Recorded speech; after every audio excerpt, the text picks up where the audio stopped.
record. It is recording. It looks like I start. Yep. So let me move the script over. Here we go. In 3, 2, 1. Well, welcome to Move the Stairs. This is episode 105. We are recording on September 9th, 2025. And we're happy you're here joining us for today's exciting conversation. Jordan, by the way, is on vacation this week. And today, Mitch, I'm so excited because we're going to be talking with Aki Smith. And Aki is the co-founder of Hope for Stomach Cancer. She's going to talk about how she is working to make her nonprofit the media go-to in a very crowded space and how she builds brand protection into her business. So I'm looking forward to hearing Aki and how she moves the stairs. And we love that move the stairs comment, how does she move it for her members, for patients, for survivors, and how she really believes this will also increase her sponsors and donors' loyalty along the way. It can be very rewarding for a nonprofit because when they're seeking to really build that brand like Hope for Stomach Cancer is trying to do, it can make a huge difference, and they can do it in all types of media. Yeah, speaking of media, Aki has been on a kind of whirlwind tour with all kinds of conferences, pushing new legislation, developing a special 30-day program, which is really exciting, for Stomach Cancer Awareness Month, which comes in November. She'll talk to us about how flexible and creative she has to be to make the most out of every media opportunity. Lots to learn here. Aki will also talk about her long-term plans to continue the media momentum to make her nonprofit's brand even more resilient. So let's bring her into the studio. Hi, Aki. How are you? Great. Thank you. Thank you for having me here today. Oh, we are so thrilled to talk to you, learn more about you, and just for our listeners and our viewers, kind of give a thumbnail of who you are and how you got started and why Hope for Stomach Cancer is such a passion for you. Great. I'll give you the 30-second elevator pitch. So my name is Aki Smith. I am a caregiver. My father was diagnosed with advanced stage stomach cancer back in 2013. And I will never forget this day, but they basically told my dad to put his affairs in order. He has 6 months to live, and he was older. He's 71 years old. And there was just no point trying with chemotherapy, and some of these technologies might actually prolong his misery, and he might just pass away. It was really, really quite a difficult pill to swallow. He was diagnosed at the community center at a hospital, and we decided to get a second opinion. And that second opinion changed my dad's life. It literally changed his life because he's still alive today. But he was told that he has a chance, that they could possibly cure him. And he went with that. To go from you have 6 months to live to being cured, it's a big difference. And so he had his stomach removed. He did immunotherapy, and he did chemotherapy and radiation. And today he's clinically cured. So it was a whirlwind. But I did promise myself when we heard the words remission that I would give back. It was just such a different, once you find a team of doctors that really believe in you and really advocate for you, it really changes the direction and the path. And so I promised myself, because at that time in 2013, 2014, there were a lot of stomach cancer nonprofits in the space, but they were more about research and research and advocacy and really more so like future distant stuff. I needed navigational at the moment. What do I do? And so that's where I come in. I want to bridge that gap between research and patient care. I want to help patients, find their A-team doctors and help get the best prognosis for a horrible rare cancer. Yeah, which is a huge help, by the way. So you made a very strategic decision to stand out among the other nonprofits who also serve stomach cancer and the community around it. Why was that important for you to stand out like that and make a difference? This is a little bit difficult because, we're all great friends and we see each other at conferences and we love each other and everything that they do. This is a very complimentary role, but really I needed real-time support. here is a doctor telling my father he has 6 months to live, and if he were to try chemotherapy, it would just make him die in agony. It would really ruin his last 6 months of his life. And that may be true, but he's clinically cured today. So obviously they were wrong at the time. Those doctors were wrong. He was curable and he is cured. So I think it's really important that we don't miss the mark on real-time navigation. When you have this horrible diagnosis, it's a rare cancer. You need to be able to have access to specialists that know about this type of cancer, that can help you and guide you. And things have changed since 2013. Technology has changed. There is a pipeline of different options that didn't exist back when my dad was diagnosed. So I think it's more important now than ever for patient navigation and patient support to help patients have access to some of these doctors that are able to answer questions and kind of help patients guide their way through this stomach cancer. It's a little bit confusing because we really don't have that many NCI institutions in the United States. And then when we're talking about a multidisciplinary team for stomach cancer, we have less. So people, for example, in Idaho or Nevada, they don't actually have an academic cancer center. They're very reliant on local cancer centers. And so this is where we come in, right? These people have to make a really strategic decision. Do they fly and travel to get a second opinion from an academic institution that might know about stomach cancer more than their team doctors do? Or do they stay home? And some of these patients are really young. They have kids or they're going to school. I mean, they might not want to miss out on that time. Right. So it's kind of what we're trying to do is kind of bring these resources to them so that they get to make the decisions. Maybe at this juncture, this is the time where you get a second opinion and you do have to put in this travel and be away from your family while you get answers. Or maybe getting these access to talking to different doctors through our support systems. Maybe that's enough. And you could bring the research to your local team and they're able to amplify it that way. It's interesting, Aki, because I don't think that many people really understand that when you get into the nonprofit world, different nonprofits who are talking to you about the same topic may have different areas that they really excel in. So you've kind of talked about the fact that when you started, that wasn't really there. It wasn't that here's what you do, the blocking and tackling of this is what happens today. This is what happens tomorrow. These are when you need to make these decisions, or these are the circumstances, like you were just talking about the traveling.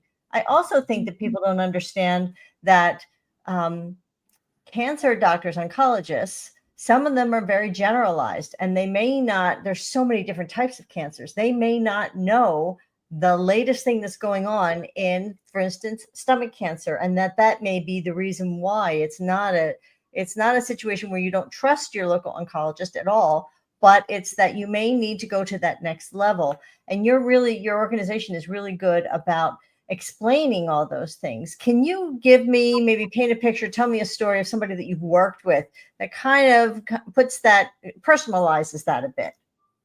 Yeah, I mean, my dad was diagnosed in Los Angeles. So we had access to different academic hospitals. And I remember, but we're in a suburb of Los Angeles. So my dad was diagnosed at the local cancer community center. It's literally 2 miles down, or maybe even a mile down the road. It's super convenient to get to and super convenient to see doctors there.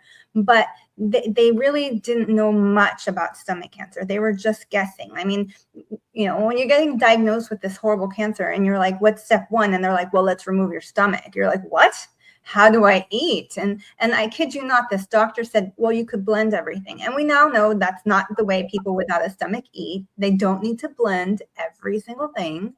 But moving my dad to get a second opinion, that's hard, because if he really did have 6 months to live, do I really want to be seeking second opinions? Right. And the thing is, in LA, you're driving 20 miles, but it's like 2 hours to get there. Then you're sitting in the doctor's office. And then you have that risk where the doctor says, oh, yes, your team of doctors are right. This is a very, very bad cancer and it's very aggressive and, 6 months, right?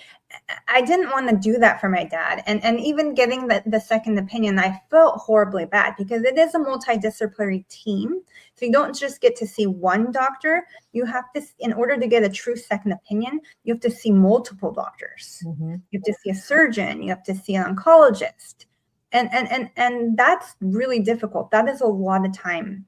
And I remember thinking, gosh, I really feel awful doing this to my father. If in fact, this is going to be the last 6 months of his life, he's just, diagnosed. Getting the diagnosis is difficult. He had to go through multiple tests, and those take all day, and you have to prep usually the day before. And now I'm getting a second opinion that's going to take all day. And then I'm going to go back and get the results. And then I'm going to go back to a different one at the same network and get it. And so I just was like feeling so much guilt. And I remember that. So when I started some of our resources, I remember the driving and the second opinions and the anxiety and the insurance. I mean, sometimes you get lined up to get the second opinion. That's like great. They won a research grant and you're like, I can't believe we have this great doctor that's going to review my dad's case. And then maybe 2 hours before the appointment, they call and say, oh, I'm sorry, we don't accept your insurance. And you're like, well, how much is it out of pocket? And it's like, oh, it's just $3,000. And you're like, yeah, I'm going to have to cancel. Yeah, absolutely. I can't, That's why you're so passionate about building this network with the patients so that everybody is building off of each other's experiences and can get best practices and make those decisions, because it is true when if you're getting that type of diagnosis, every minute is precious. Sure.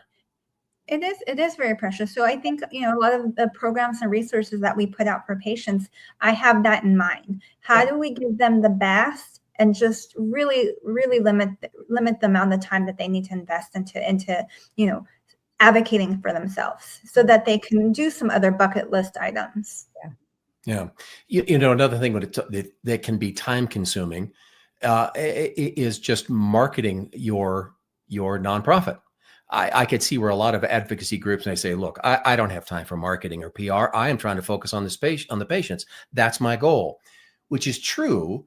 But I get the sense, just talking to you and watching how you work, that you found it is worth the time and the effort to do a little PR outreach. Do you think it makes a difference, not only for your group as a whole, but for the members of your group and for the general public to learn more about stomach cancer?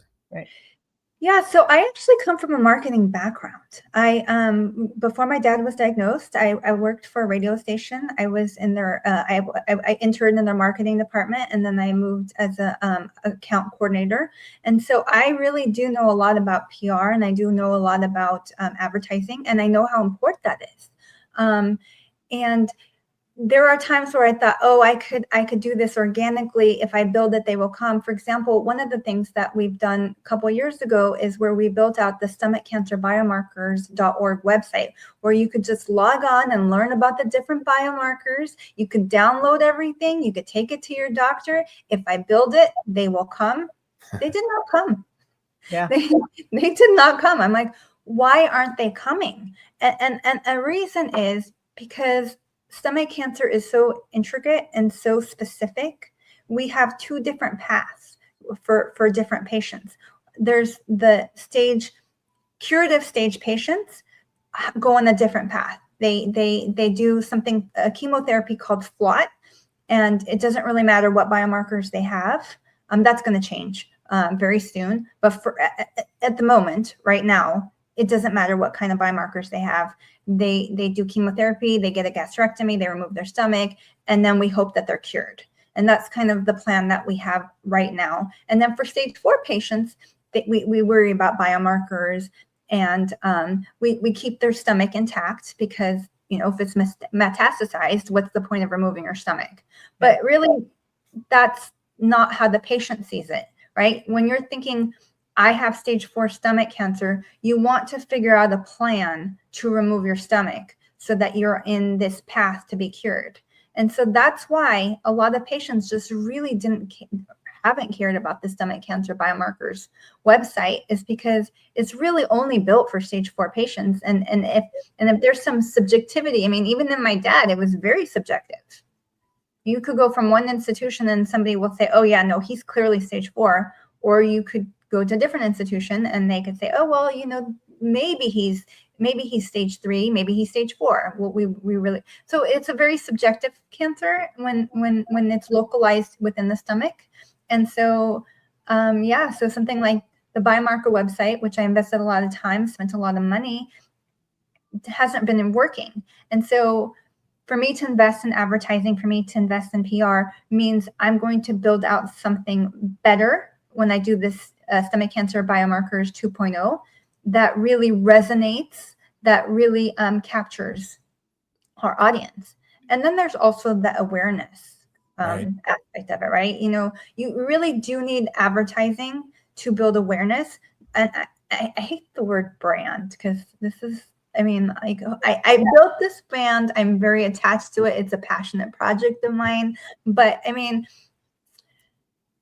it's awareness of the fact is right now we have no guidelines for stomach cancer prevention early detection. This is something that you have to advocate. It is a very rare disease in the United States. So your odds of developing stomach cancer, being diagnosed with stomach cancer, is really low.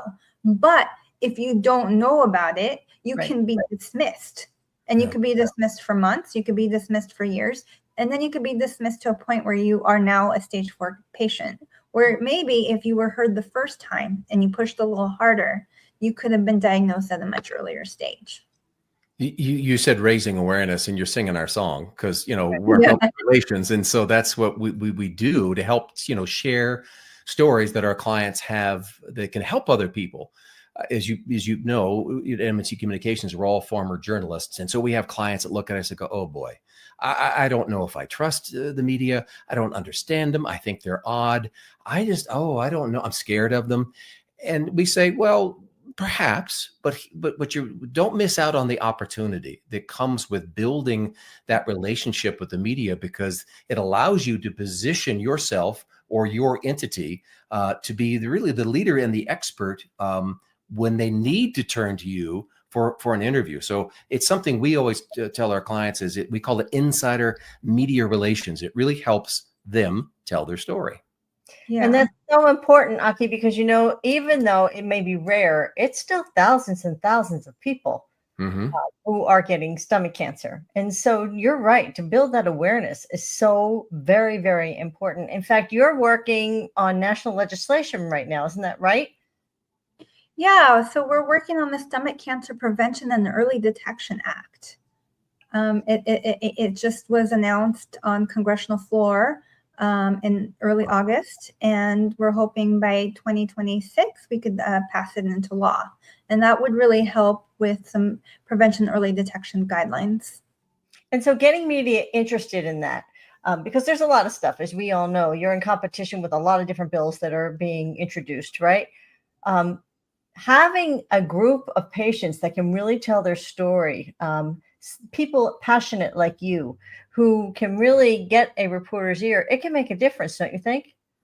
It really can. And I'm not quite sure. I mean, it could definitely make a difference. I mean, it really does build out. It could make a difference. You know, I'm old enough that autism was something that really wasn't talked about. I mean, I can think of a number of disease states that were not talked about because they were supposedly at that time rare. And then something happens in the media and it grabs the media's attention. And all of a sudden, people kind of sit up and they start to take notice. So that's kind of what I see you're doing with patients and getting their stories out there. Tell us a little bit about that. Yeah. So when my dad was diagnosed with stomach cancer, and I told you he went through a year of like very invasive therapy in order to cure him. And then after that, I Googled online what his odds of a reoccurrence was, and I saw it was like 90%, and I went into a tailspin. I was like, I can't believe he just removed his stomach. He got chemotherapy. He did all this oncology therapy for a year. He had radiation, and he still has this big chance of reoccurrence, right? Like 90%, that's high. And I remember talking to his oncologist, and I was like, you know, how high are his odds of reoccurrence? And he's like, oh, Aki, it's pretty high. I wouldn't even focus on that right now. And I would say, but I need to mentally know. I need to mentally know what would be the plan if he were to have a reoccurrence. And he would always say, Aki, we are in uncharted waters. Or he would say, Aki, let's not cross the bridge until we get there. And I was just like, what the heck does that mean? We're uncharted waters. Can you just throw us a life vest? I mean, like, cross that bridge when we get there. And that's kind of how I'm viewing this. You know, our PR strategy, our advertising strategy is, I don't want to be in uncharted waters. I want to create the path. I want to get us. I want to create the path, even if we have to, like, you know, mow the lawn or something, or cut the trees ourselves. I want to create the path. I want to create the language that we're going to be using, because I do know that this cancer is extremely aggressive. It is the deadliest cancer. And we just need to start talking about it. And we need to work together in two places. We need to prevent it, detect it early, but we also need a better treatment pipeline for these patients that are already diagnosed with this cancer at stage 4. Right. Yeah, moving quickly, being aggressive is key, really. Right. You had recently had an interview on patientpower.org, but to pull that off, you had to move very, very quickly. So I'm curious what advice you might have for others on how you got that doctor to respond to the reporter so quickly, because if you hadn't have done that, the reporter easily would have moved on to someone else. Yeah, I mean, that's easy. We have a relationship with different doctors. The stomach cancer is rare. The community of doctors are very small, and there are lots of doctors are very interested in helping patients and the patient advocates, and we have lots of programs that doctors can help with. They already volunteer a lot of their time. And so just adding that one little tiny request, I mean, you know, I knew that would be very easy to fill. So it's all based on relationships and having those relationships established, so you know who to call for what. And if Dr. A can't do it, you may have Dr. B or C in the wings ready to rock and roll so that you can get that. It's so important. The other thing that's so important, I think, is making sure that any patients that you are putting in front of the media are really well trained. Have you found that as well, that they can really answer the questions well? They have a good rapport? Tell me a little bit about that. I mean, it's very interesting to me, because we do 30 stories in 30 days. Mm-hmm. And this is, I think we're on our 4th year now, but basically every month of November, we highlight a story, and the 3 questions are, how were you diagnosed? What's your treatment? And what's your hope? And we spin these into like 3-4 minutes vinaigrettes that we could put on YouTube. And some of these patients just get thousands and thousands of followers and views.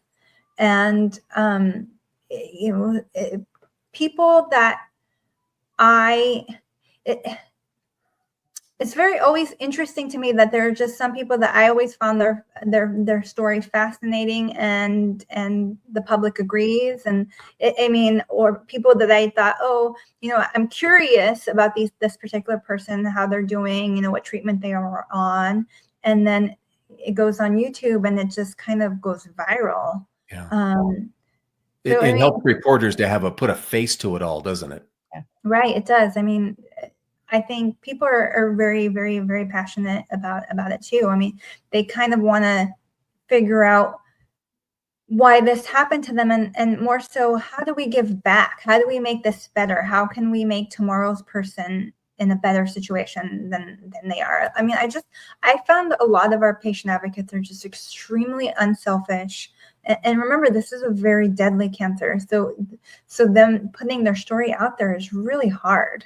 And they carry a lot of guilt and probably a lot of fear that the shoe can drop at any second. And it's just like, I mean, it's so inspiring to me. It is. It really is. You know, I think too that it builds your reputation, and polishing your reputation, building it that way, having that credibility is so important. It's such a piece of brand protection PR, so that, you know, when you face challenges, people already know who you are. They're going to give you the benefit of the doubt. And I think that that works when you're working with the media. It also works in how you talk about your group, and how you prepare people so that when they're meeting the patients that are representing you or the docs that are representing you, that they're all kind of singing from the same set of notes. Right. You've had your share of challenges, certainly, in putting this group together and carrying on. Do you have kind of an aha or a move the stairs moment where you took a challenge and made it into an opportunity? Do you have an example? I have tons of those, but I can't like really think of one off the bat. I mean, I think for me, whenever a patient, you know, when my dad was diagnosed with this cancer and I decided to, you know, start this nonprofit, he said to me, please don't make this nonprofit about me. Mm-hmm. Please don't make this the face of me. And I tried to honor that. And you know, early in the nonprofit's career, I wouldn't really let doctors give me unsolicited advice, because they do. And I already found this great team of doctors for my dad. I was like, yeah, my dad, no. And so I stopped sharing my dad's story for a while. And so I guess my aha moment really was just a few years back when this patient, her name was Lexi. She was, I think she was 27 years old at the time. Mm. And she said, Aki, can you give me a platform where I could share my story? And I was like, sure. And she shared her story. We put a little video together and we put that online, and she got like over, I don't know, 28,000 views, and opportunities kind of opened for her. And I was just like, wow, that was just amazing for her to be so brave and open to do that. And because of her, you know, now that's just very fundamental. Share your story, share your voice. It empowers people. I also think that when you were faced with your father's cancer diagnosis, that not only did you move the stairs by going and getting that second opinion when that was difficult to do, and you didn't know whether it was going to make any difference, but then you went 2 or 3 steps higher and said, now I'm going to help other people who are going through this and make their lives easier. And if that's not moving the stairs, I don't know what is. So Right. Good for you. Good for you on that. What would you say, and what would you tell other nonprofits that you've learned through this experience? And, you know, are there any tips that you have for them on if someone else is out there and they have a loved one who is going through something and they're like, wow, I really I've been through this incredible journey and I know I could help other people. Do you have any advice for that person? Yeah, always look for a cancer group. Go to a nonprofit. There's tons of nonprofits out there, and find one. And if there isn't one, then create one. But the creative part is really, really difficult. So try to find one first. A lot of work. If I honestly wouldn't have created Hope for Stomach Cancer if there was something like this in the space back when my dad was diagnosed. It is a lot of work, and it's a lot at times, but really it's also rewarding. It's more rewarding now recently with all this stuff in the pipeline and just kind of seeing hope. You know, I finally see this rainbow. I think the hardest part of this position is just all the people that have passed. Mm-hmm. It's so hard. And in particular for me, 2025 has been the hardest year I've had to date.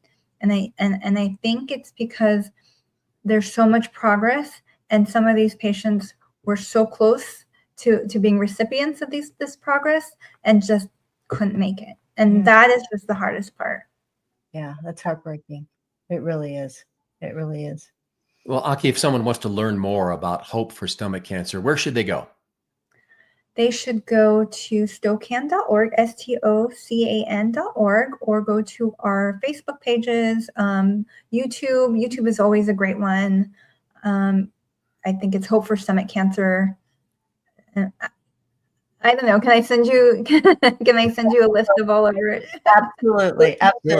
And we'll, you know, when you go there, you're going to see so many patients' stories. And I think even that community of seeing other patients kind of going through the same thing, and then being able to converse with them and ask questions. Boy, that's a phenomenal service. It makes a huge difference for people. Sure So, does. Aki, thank you so much. This was such a great interview. We really appreciate it. Thank you. Well, thank you for having me. You bet. Thanks so much. Well, she's great, and what a go-getter to Yes. that unbelievable challenge, get through it, and not say, "Thank goodness, okay, we're moving on here." Saying, "What else can I do to help other people?" Exactly. It's brand. that determination. When you know, for us is folks in PR, when you're trying to build the customer loyalty and manage the media, that determination she had to say, no, I don't know exactly this arena just yet, but I'm going to learn and I'm going to make it better. And I think that's a great lesson for anybody in any business realms. Like, well, I don't know anything about real estate or retail sales or whatever it may be, but just diving in and getting your feet wet and just focusing on being the best does account for a lot. It really does. And I think when she's so responsive to the media, which I think is so very important because it just builds her credibility. She gets to put her people out there, which is great. But it also says to the reporter, call me back another time. Yeah. I'll help you this time. And man, if you have something else, I'm sure we can help you again. And taking your message and amplifying it that way so that you're touching so many more people. And you don't have that issue anymore with the website because now people have seen you, they've heard you, they trust you. They're going to look for your website. Exactly. Yeah. Well, we want to thank our special guest, Aki Smith, for joining us on this Move the Stairs podcast. Thank you for listening and watching. We hope you join us again soon for a new episode of the Move the Stairs podcast.